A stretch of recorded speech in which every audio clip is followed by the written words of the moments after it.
Hi, everyone. Thank you so much for having me. I am so excited to be here.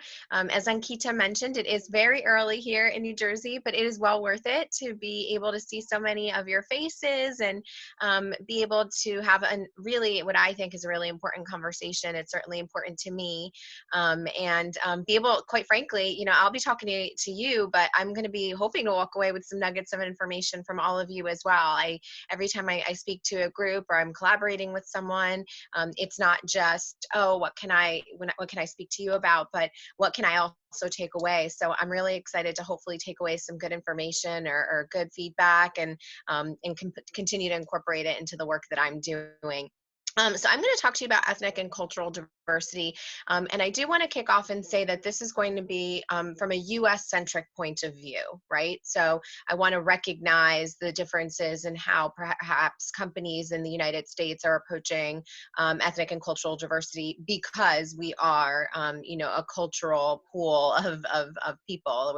We're one of the most diverse countries in the world. And so I'm going to be coming at you with it from a US centric point of view. So thus why I'm saying I'm hoping to walk away with some information. But the other piece I would add is when I talk about diversity, I'm actually not just talking about ethnicity, race, or gender.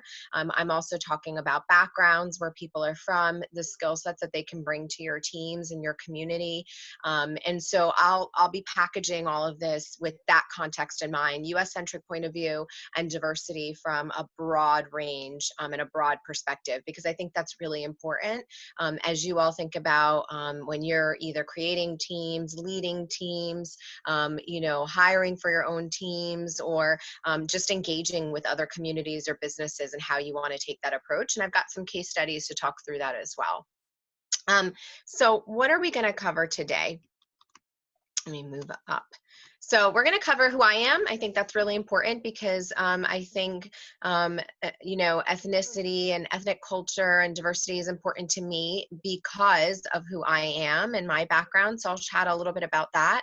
I'll chat with you about how it impacted me. I mentioned I've got some case studies, so this is not fluff HR. This is not fluff, what my head is thinking. I've got some real data to back it up and some really fantastic recommended articles that I would encourage some of you to read. And I've got sources that you can just click on. I'm happy to share this deck with everyone after the call today. And for those of you really interested in learning and diving more into this data, there's a lot of really great information. Some of those sources will be really helpful for all of you.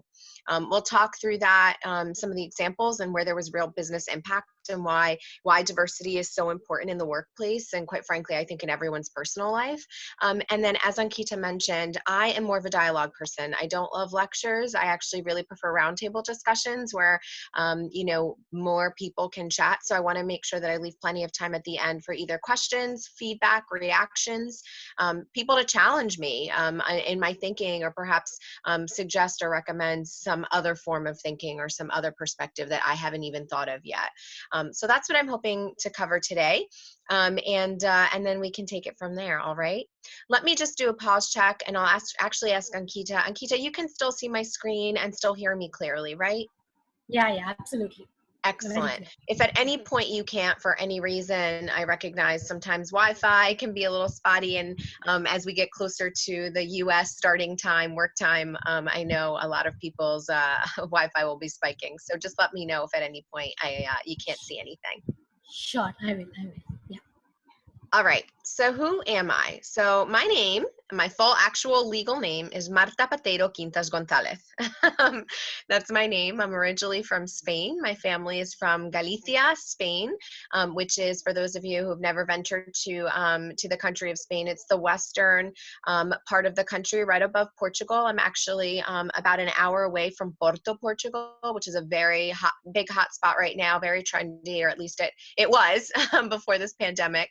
And in fact, fact, I was just there last summer. My whole family is there. So my aunts, my uncles, all of my cousins. My WhatsApp has been blowing up for the last 3 months because of their lockdown. And as you all probably know, the country got hit pretty hard, in addition to Italy. And obviously the US has surpassed it. But, they, unlike I think the US, weren't equipped or ready to handle that kind of, lockdown and that kind of volatility. And economically, they're probably going to suffer a lot more than I think in the US. So that's where my family's from. I have a home there. I live there. My parents live there half the year. So much probably like many of you who might be either children of parents who come from a different country or a different place. My parents are still very, very involved in their community.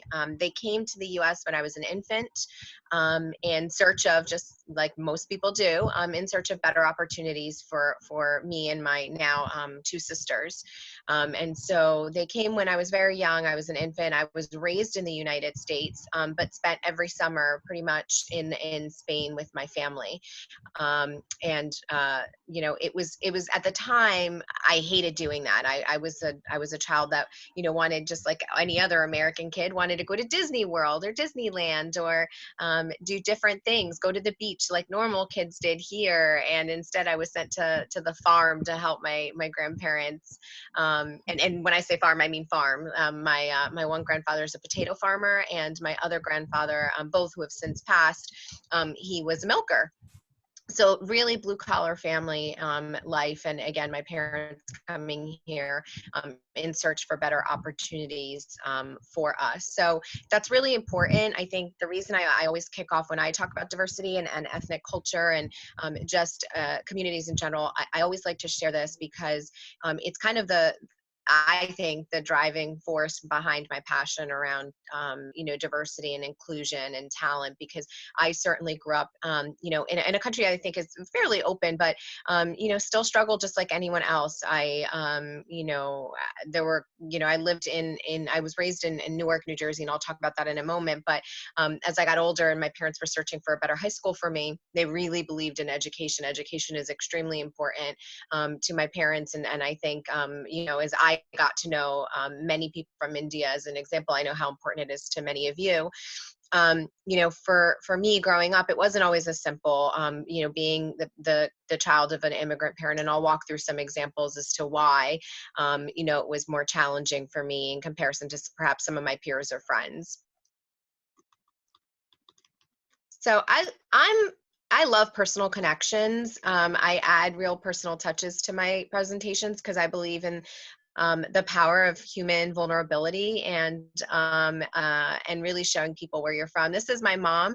She was only 19 in this picture. If I were to show you a picture of me at 19 and hers, my gosh, what a difference. I probably look like a kid and she looks like a full grown woman here. But when I think about it, I'm like, oh my gosh, she was 19. She was so happy here because we had just found an apartment, a 1-bedroom apartment at the time, that my parents, couldn't afford much, and in the city of Newark, which is ironically where I work today. And I'll come back full circle to this in a little bit. But it's really amazing. When we first came, my dad came first, and my mom was by herself, pregnant with me in Spain. And that's typically how it works, right? When you're immigrating, somebody has to get here first. Someone has to do the paperwork. Someone has to do the legwork. When we first came over, we were living in someone's basement, essentially. We didn't have any money to get a place of our own. But my dad quickly found some construction work he was able to do, and had enough money for a deposit to be able to get an apartment. So this is that picture. This is when they finally moved into that apartment. And the picture on the right is my parents. This is a church, a Spanish church that we are members of still to this day. This is where I was baptized here. And the reason I always show this one is because this church, community, that sense of community, as you immigrate to different places, you want to find it, right? You want to find people that are like you to give you the support you need. It's not that you can't set out, and I think I'll connect, that sense of community, but then being open to other things, you need to start somewhere. And they really searched, and they found this church that was Spanish speaking. They didn't speak English. So it was really important for them to find somewhere where they could relate and also have some kind of a foundation and be able to connect with others.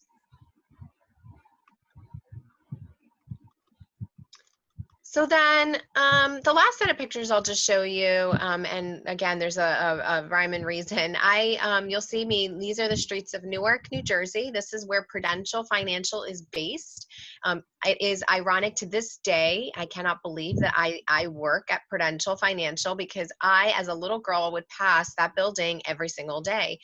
And the day I got an offer, I didn't start my career at Prudential. I'll share my career in a moment, full story.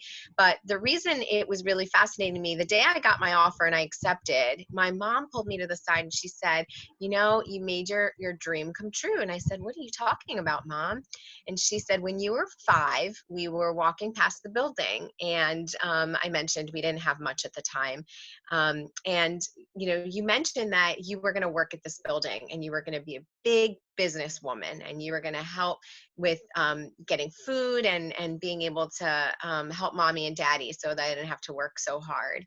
And here you are getting an offer at the company that we would pass every single day. I do not remember that. Obviously I was too young and you only remember certain memories, but she, I mean, very clearly had this vision, and I could sense her pride in you know, that moment. So, you know, for me, it was a really great moment too. And hearing that story now, I love to be able to share it. The picture on the right that you'll see here is my graduation, and I share it because education, culture, the Spanish culture, and quite frankly, I would say even in the American culture, but more so predominant in cultures like Asian cultures, European cultures, education is so important. And I was the first person in my family to go to a 4-year institution in college. And, you know, so as you can imagine, it was a really great moment for my parents to be able to witness that. I'm going to do just a quick check on Kita. I saw some little chats pop up. You can still see and hear me clearly? Absolutely. And the pictures Excellent. look really nice. And thank you for sharing us with us. It really makes us understand your background and where you're coming from. Yeah, absolutely. No, I'm glad. So before I jump in, let me share a little bit about my background. I think that's important in terms of a work perspective and why, you know, some of the information is relevant. So I currently oversee all of the leadership development programs at, within the financial management division at Prudential. I've been in this role for the last 4 years. I just recently transitioned into this new group that is centralized and focuses on all of financial management. But probably for the last 3.5 years, I've really been focused on the actuarial community. Prior to that, I spent 3.5 years overseeing all of the finance programs in the finance division. And the finance division and actuarial division, when it comes to leadership development, they have the 2 largest programs at the company. And the actuarial division has the longest running leadership development program at the company. It's over 65 years old. Our global chief actuary, Candace Woods, went through it herself. And so we have a ton of alumni. They're really focused on leadership. Prior to that, I spent time in our talent acquisition area, and I've recruited for almost every business at the company, both at kind of early talent side, and I did some experienced recruitment as well, but really my focus was more on early talent and leadership development and rotational programs for the firm. Prior to Prudential, I was at Citigroup, actually, in their investment bank, where I did talent recruitment. That's kind of where I got my gig. And I started right out of college. They recruited me right out of college. I went to Rutgers University for my undergraduate degree. And that's another element to why, you know, everything I'm about to share with you is so important. Rutgers, many of you may not know that. It's a state institution for New Jersey. It is one of the largest public institutions in the country, and it also by far produces some of the best people when it comes to pharmaceuticals. We are a pharmaceutical capital here in the United States, in New Jersey, and it's a great school. And I went there candidly because it's what I could afford. I got a great scholarship, but the other reason is I made a connection. What is very unique about Rutgers, more so than any other school, it has the largest amount of first and second generation immigrant students enrolled. It is a community of a melting pot of people, and I gravitated right to that, and I picked up on it right away. I was exposed to people from all different backgrounds and countries, and I was super excited to be able to continue that. And then what I found really fascinating is when I came around and joined Prudential, a lot of people from Prudential came from Rutgers as well, and I'm now making the connection. And I think what's kept me at Prudential for the last almost 12 years is one, the internal mobility. They've been giving me great opportunities to move around, but number two is that connection to the diversity in the community. And so everything I'm going to share with you is stuff I believe in, stuff that's based behind data, but also I've been very fortunate in that I've been able to live what I'm passionate about in terms of, community and diversity and engagement, use it in my job, like truly instill those tools and those skills and actually incorporate them into the work I'm doing every day. But also then get to, enjoy the fruits of that labor and really see these things come to life. So why does this matter, right? It matters, I promise. There's always something related to the bottom line. If you have not read and you're passionate about diversity and inclusion, if you have not yet read the McKinsey report that was produced in 2015, it's called Diversity Matters, please do so. It is a fascinating report of multiple years of work. They surveyed over, I want to say almost 300 companies, 182 specifically that they were deep in, where they looked at a number of different metrics to determine, does it really matter? Does diversity and having different backgrounds and involved in your workforce and also in elements of how you're doing work? So not just, okay, we've got a really diverse workforce and employees, but how we're approaching work. Does it matter? Does it work? And there are so many studies out there, including this report, which was one of the best that I've ever seen, at least in the modern era, that prove that it does, and that it absolutely does impact your bottom line, and that you need to consider it in every aspect, whether it's with your workforce, in how you develop people, your board, quite frankly, who's representing you out there in your company, and then how you're approaching your communities that are local to you, and what you're doing about that. I have lots of examples of how we're doing at Prudential. I'd love to hear from many of you. I'm sure many of you are even thinking about it, whether it's gender diversity or diversity of qualifications or backgrounds. The future of work is going to look and feel very different. Job descriptions as they used to be are going to go out the window soon. It's all about human capabilities and skills, and what skills do you have, and are they transferable? And so I think this is now really going to hit at a peak where it's really going to influence. And again, I'm giving you a US centric point of view, but I would say that diversity in general is going to really change how companies are going to profit in the future, especially with these new generations coming into the workforce and taking on more of those senior leadership roles. So this next slide is just showing you the growth of this population. I am one of many, many first, second, and even third generation students who, have a lot of attributes, and I say attributes and generally speaking that are very similar, that contribute. So, I talked about just a moment ago, the McKinsey report talking about the bottom line. So your profitability can suffer if you don't think about diversity and inclusion, ethnic culture, and those types of practices, and you just enclose them into your everyday work. But the other piece is how people perform can also, be impacted and in a very positive way. So there's a number of studies that are out there that talk about some of these attributes. I'm sure many of you can relate to this if you are living in a different country and or a different place, and you've come from somewhere else. Typically, education is a top priority. It certainly was for my parents. We could not afford private schools. My dad worked extra hard, double shifts, doing construction work to make sure they could send me to a private school because they felt that that was what was necessary. We by far could not afford it. I feel like we were late on our tuition payments every month, but they made it a priority, and they very like infrequently vacationed. Those were the summers that they just sent us, their daughters, to Spain, and they themselves didn't go because they couldn't afford all the flights. And so this was something that was really important. So I could really attest to this, and certainly for other friends and peers of mine who have similar backgrounds. Higher levels of openness to experience. As you can imagine, when you're an immigrant, you have to, right? You just literally have to be open to different things and being able to take a risk. Very high levels of conscientiousness. And so this is, you're in a new place, you are trying to figure things out, and so your psyche is at a higher level because you are always constantly worried about what are people saying, what are people thinking, and how am I coming across, particularly when it also comes to their language as they approach those language skills. They see opportunity everywhere. This is an attribute that every business could benefit from, as you can imagine, right? That entrepreneurial spirit that they have because they don't have an option.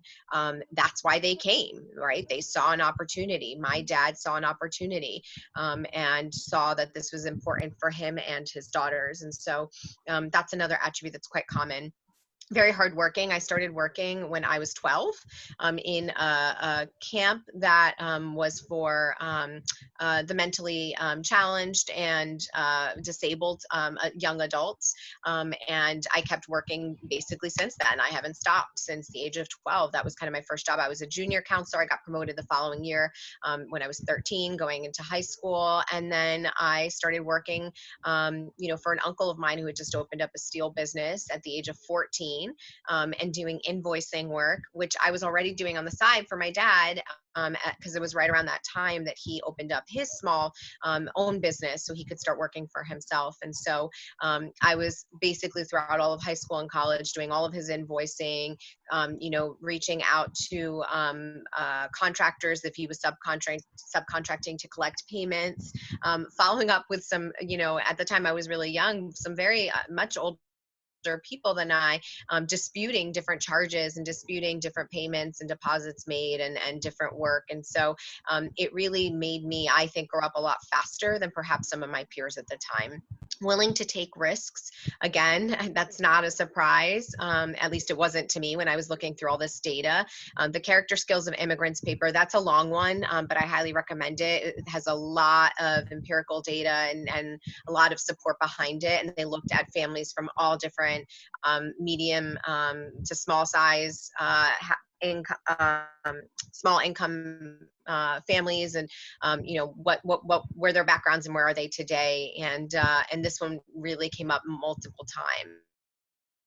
Gratitude, entitlement. So I think when you think about people from different backgrounds, they know that they don't necessarily know the game here, right? So again, U.S.-centric point of view, they're new, they're newbies, they're grateful to be here, and they're trying to figure it out along the way. And then this one, I could attest to as I looked at my parents, and many of you probably can as well. They anticipate crisis and they manage change really well.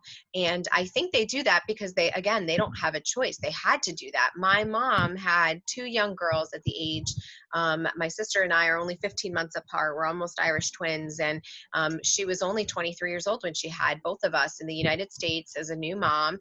I think about myself at the age of 23, and gosh, thank goodness I didn't have any kids. And it's just amazing to see that she was able to anticipate different things and be able to make it through, and do it with no technology at the time. Let's keep that in mind. Those were the 80s. No technology. There was no Google Maps. There was no iPhones. There was no internet, right? And she was able to do it. And oh, by the way, she didn't speak English. So I think those people really managed through that well. And though, by the way, I'm not undermining how hard this is, and that it certainly is not across the board accurate. It certainly is a predominant trait and attribute that you'll see in many of them. So let's share some examples. And I couldn't, unfortunately, because it's internal data, I couldn't give you the graphs that we have, but I'm going to speak to a project that I led in 2016. We were looking at, I'm part of a group called the Prudential Rutgers Connection, where we essentially, we're an alumni group of students from Rutgers, and we were looking at trying to give the faculty some feedback and how they could enhance some of their curriculum in the business school specifically, but even across the board as it relates to future skills, technical skills that the students were lacking that would make them better prepared as they join the workforce. And that's how the project started. What I wasn't expecting to find was that this project would develop into an opportunity to also look at how students long-term did at our firm. So this is very specific. Couple caveats here. This is specific to Prudential, number one. Number two, this was not across the board. The results I'll share with you in a moment. And number three, it certainly doesn't undermine what great institutions Penn or NYU is. I did an executive program with Murali at Wharton, and so I can attest to the fact that it is one of the best schools in the country. But what I found was really interesting was just how, as the students started in early talent, so very entry level jobs, what that curve looked like as it pertained to long-term development with the firm and who ended up staying. Staying longer and producing more. And we did a number of focus groups. And again, this project was started actually to help just understand perhaps Penn and NYU, what were some classes that they had that perhaps Rutgers didn't have and could be used that way.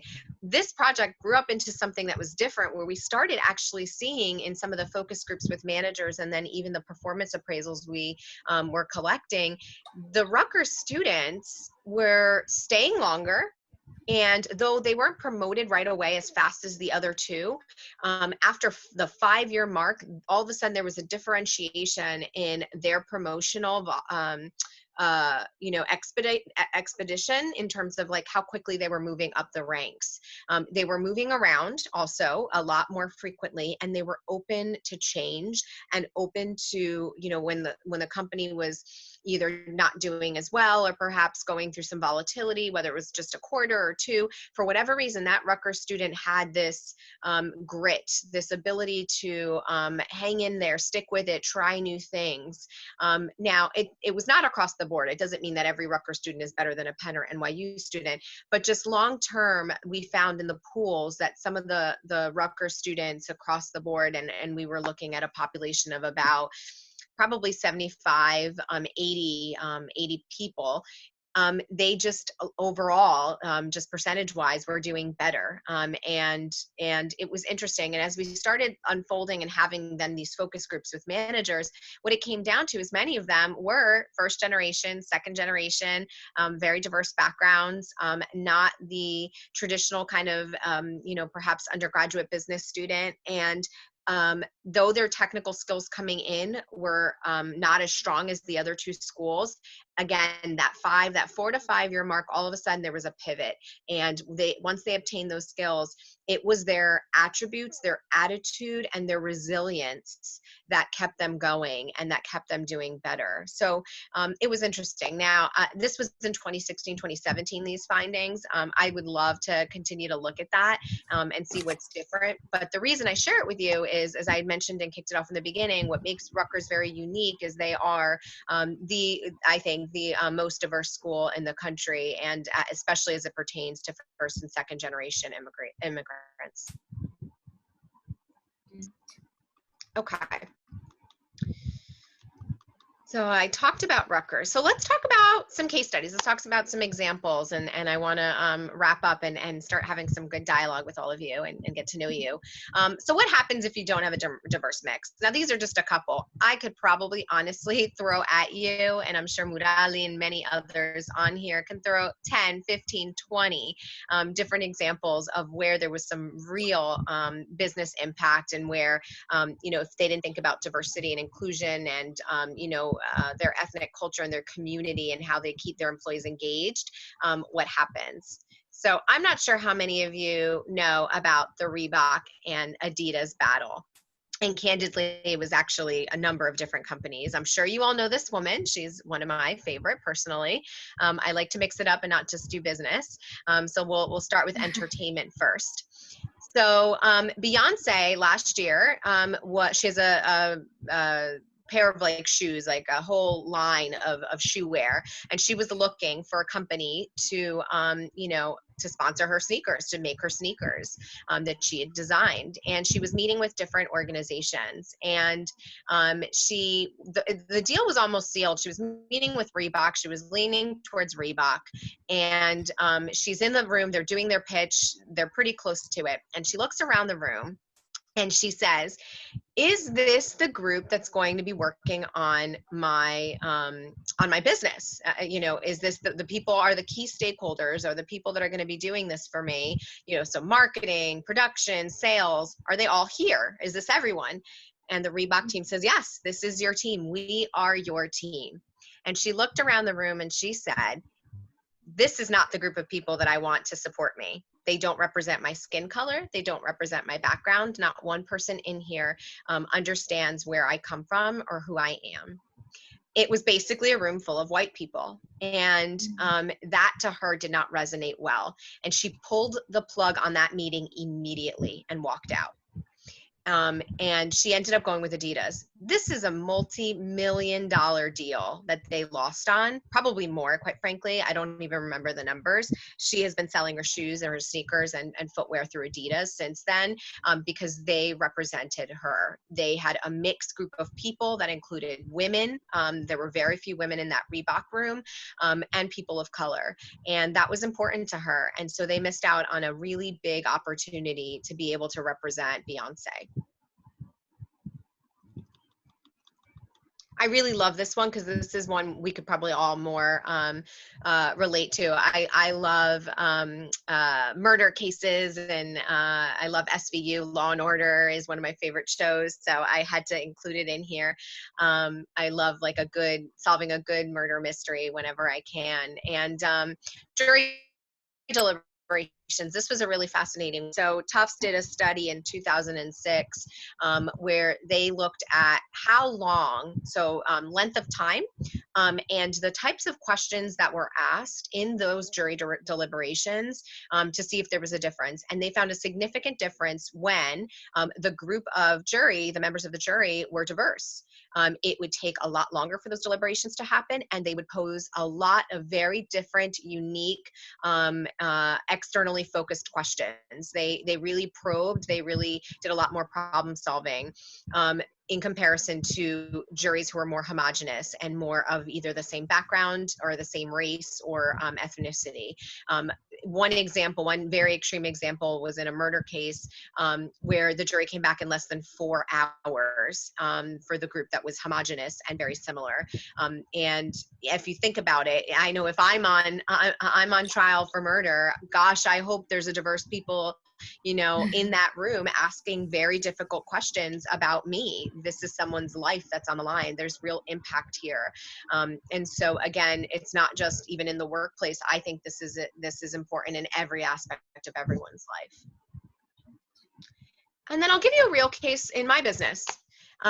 So a couple of years ago, Prudential Retirement, which is one of our divisions, they were looking for to renew a contract with an organization that they have done business with for many years.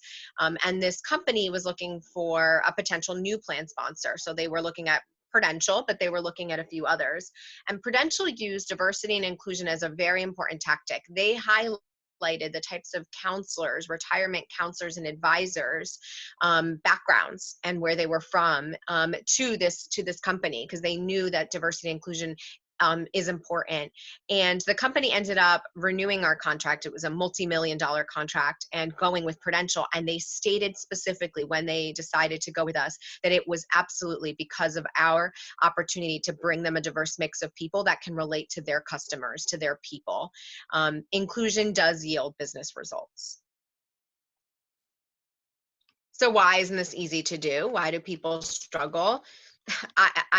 I only wanted to give you a couple of examples. I know you know better than me probably how hard this is. I can attest to it in seeing my mom struggle and my dad in his own business. If, his English wasn't perfect, and, hearing people say things like, well, we really want someone who can communicate with us better, or who really understands, even though some of my dad's work was, really, really great. It's hard. And you need to have metrics to work towards. And a lot of companies have moved away from having targets. And though I don't necessarily agree with having targets, I do agree with having dashboards and knowing where you stand and knowing where you are. So I think that it's one of these conversations that needs to be had at every stage, whether it's at the hiring stage of a process, whether you're talking about businesses, whether you're talking about your board and who's on it. You need to have the conversation, and I think that really makes a difference.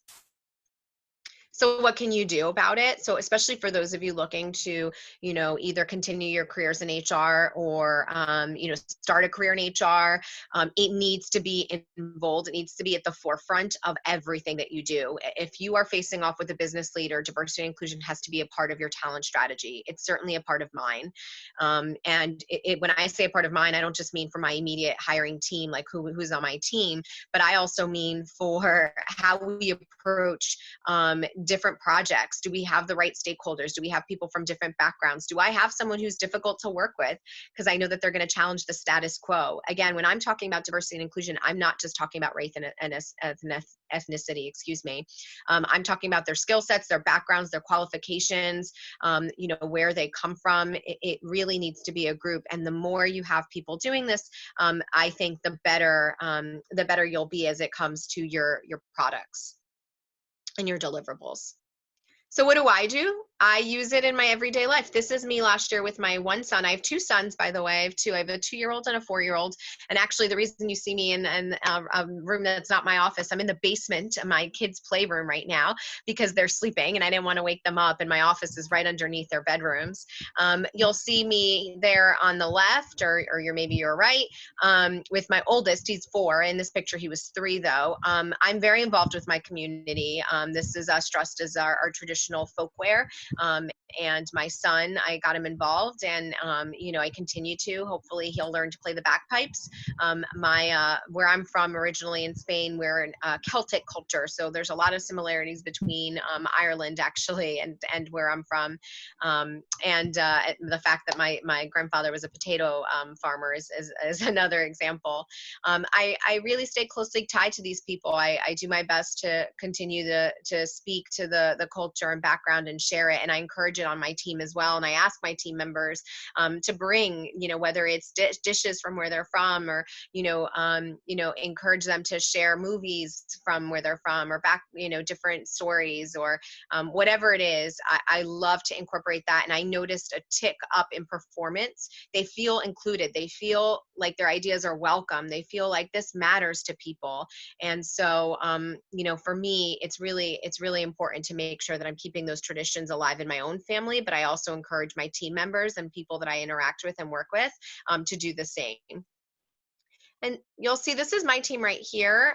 The one person in the middle holding her certificate, she's actually no longer on the team. This is my old boss, actually.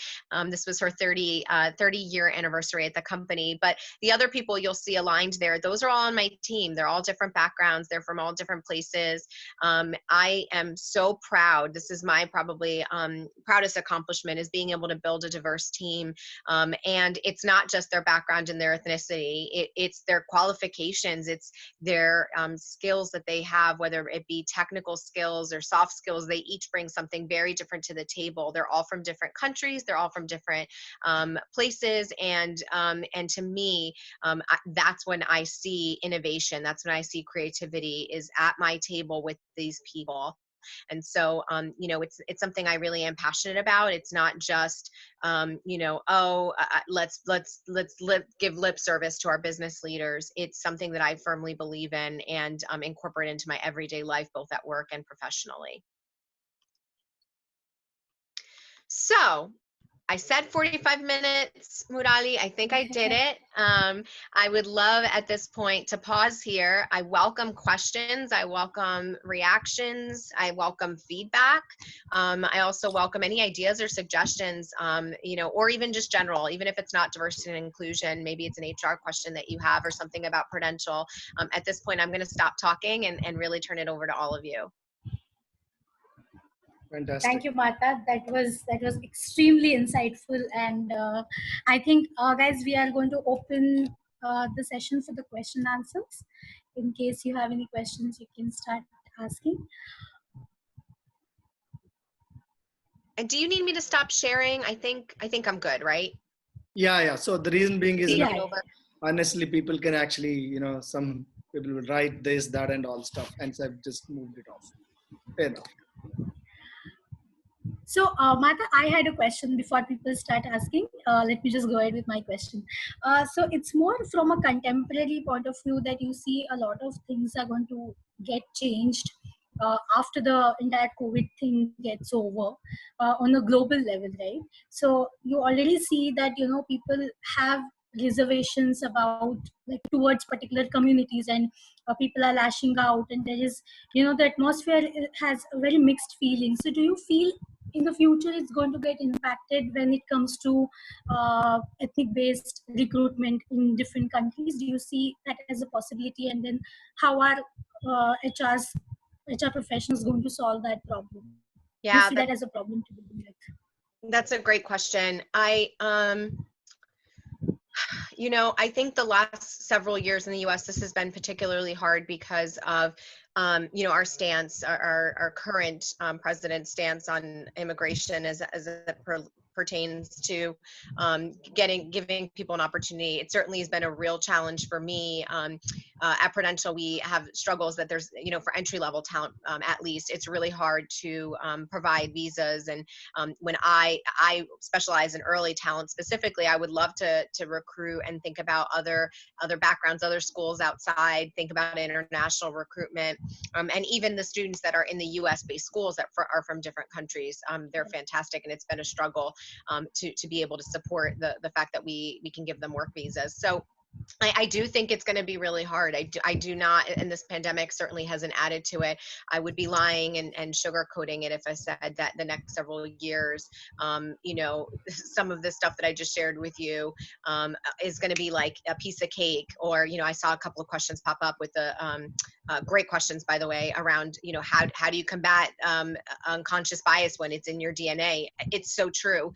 And I think the answer to this, and to your question specifically, as HR professionals, it is our job. You're right. It's going to be very hard to get some of those business leaders, perhaps, or your business partners, to really take the opportunity to just immediately themselves start thinking about diversity and inclusion as a way to think about their talent strategy. But it's our job to make that a part of it. That needs to be the conversation. So it may not be part of their DNA, but as part of your job, you need to make it a real key factor to your talent strategy. And how you approach it, depending upon where you are, and I don't want to speak for other countries because every country I think is in a different place, but certainly from a US centric point of view, for me, like when I think about it, is okay, let's just say, I'm going to use a real example. I can't hire the student that I met who's originally from China.